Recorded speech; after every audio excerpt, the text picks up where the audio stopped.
तो एक क्वेश्चन करते हैं। Two blocks A and B are connected to each other by a string and a spring, है ना। स्ट्रिंग है और यहाँ पे बीच में एक स्प्रिंग भी है। The string passes over a frictionless pulley as shown in the figure.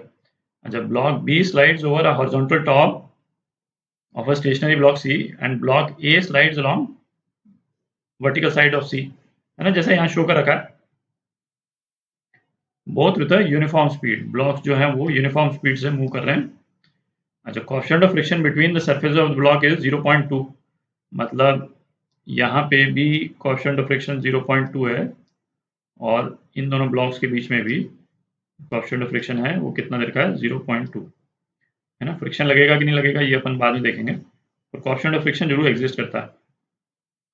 Force constant दे रखा है स्प्रिंग का और ब्लॉक ए का मास दे रखा है 2 kg। ठीक, calculate the mass of block B और energy stored in the spring.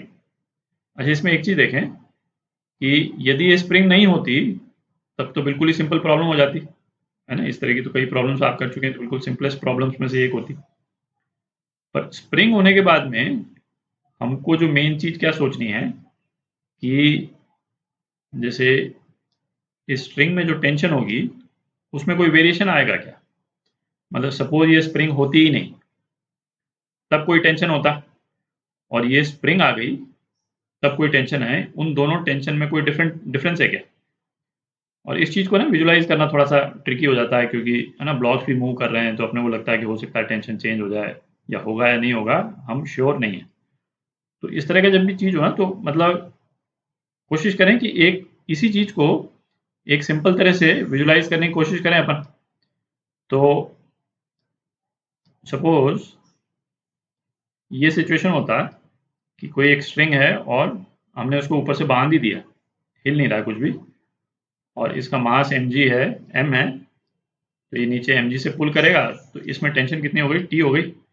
और इस केस में क्या है, टेंशन mg के बराबर है। ठीक है।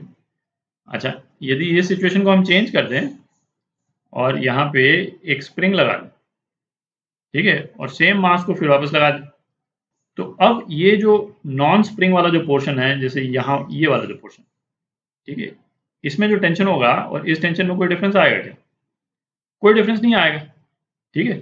इस वाले केस में भी ये मास mg से पुल करेगा और स्ट्रिंग का ये वाला पोर्शन जो लें, है ना, वो तो मतलब इस पूरे स्प्रिंग और स्ट्रिंग का जो हर सेगमेंट है उसमें टेंशन T होना जरूरी है, पूरे सेगमेंट में। इस वाले पोर्शन में भी T होना जरूरी है और इस वाले पोर्शन में भी जहां पे स्प्रिंग है टेंशन T होना जरूरी है।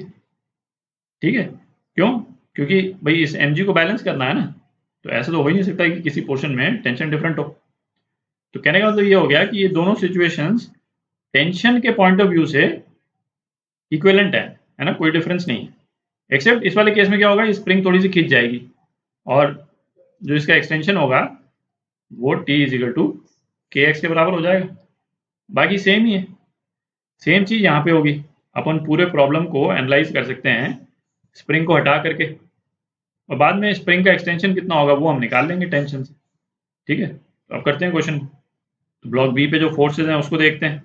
दो ही फोर्स लग रहे हैं इस पे तो हॉरिजॉन्टल डायरेक्शन में, एक तो ये फोर्स ऑफ फ्रिक्शन, ठीक है, और दूसरा है टेंशन।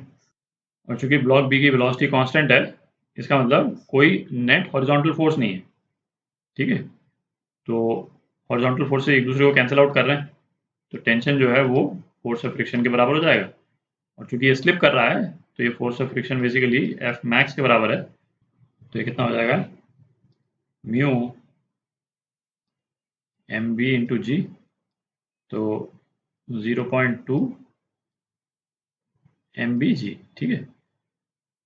जी की वैल्यू लास्ट में डालेंगे, तो ऐसे ही छोड़ देते हैं इसको। अच्छा, ए का एनालाइज करते हैं। तो ए पे ग्रेविटेशनल फोर्स तो इस डायरेक्शन में है, एम ए जी, और इसको टेंशन टी ऊपर की तरफ पुल कर रहा है। ठीक है। अच्छा, अपने को ये देखना है कि इस ब्लॉक ए और सी के बीच में कोई फोर्स ऑफ फ्रिक्शन एग्जिस्ट कर रहा है क्या। तो फोर्स ऑफ फ्रिक्शन एग्जिस्ट करने के लिए इस डायरेक्शन में ए के ऊपर एक नॉर्मल फोर्स चाहिए अपने को, है ना, सी के द्वारा एक, है ना, नॉर्मल फोर्स चाहिए इस तरफ। पर ए जो है वो एक्स डायरेक्शन में तो मूव कर ही नहीं रहा, ठीक है। यदि तो ये ब्लॉक सी इस डायरेक्शन में एक्सेलरेट कर रहा होता, ठीक है, तो वो ए को पुश करता और ए के एक्सेलरेशन के लिए हमको नॉर्मल फोर्स की जरूरत पड़ती, पर ए तो इस डायरेक्शन में मूव कर नहीं रहा, तो नॉर्मल फोर्स जीरो है। तो नॉर्मल फोर्स जीरो है तो फोर्स ऑफ फ्रिक्शन जो है जीरो हो गया, क्योंकि फोर्स ऑफ फ्रिक्शन के लिए नॉर्मल फोर्स जरूरी है। ठीक है। तो ए ब्लॉक पे जो फोर्सेज रह गए वो केवल यही दोनों रह गए, एम ए जी और टेंशन। और एम ए जी जो है वो टेंशन के बराबर है, क्योंकि ब्लॉक ए कांस्टेंट वेलोसिटी से मूव कर रहा। ठीक। अच्छा, एम ए की वैल्यू अपने को दे रखी है 2 kg, 2g is equal to tension. तो इसकी वैल्यू यहाँ डाल देते हैं, ये इक्वेशन 1, ये इक्वेशन 2, टेंशन की वैल्यू। तो 2g is equal to 0.2 mvg। तो मास ऑफ बी कितना हो गया, 10 kg हो गया। ठीक है, एक आंसर तो ये आ गया। अच्छा, अब क्या निकालना अपने को, energy stored in the spring. उसके लिए एक्सटेंशन चाहिए होगा अपने को स्प्रिंग का। तो टेंशन जो है वो के एक्स के बराबर हो गया। तो एक्स कितना हो गया, टेंशन अपॉन के। ठीक है। तो एनर्जी स्टोर्ड इन स्प्रिंग कितनी हुई, हाफ के एक्स स्क्वायर। तो ये हो गया आपका half into K into T by K whole square is equal to T square by 2k। ठीक है। तो ये वैल्यूज आप डाल देंगे तो एनर्जी जो है वो कितनी आ जाती है, ये आ जाती है लगभग 0.1 जूल आ जाती। तो ये आपका आंसर है ना दूसरे क्वेश्चन का।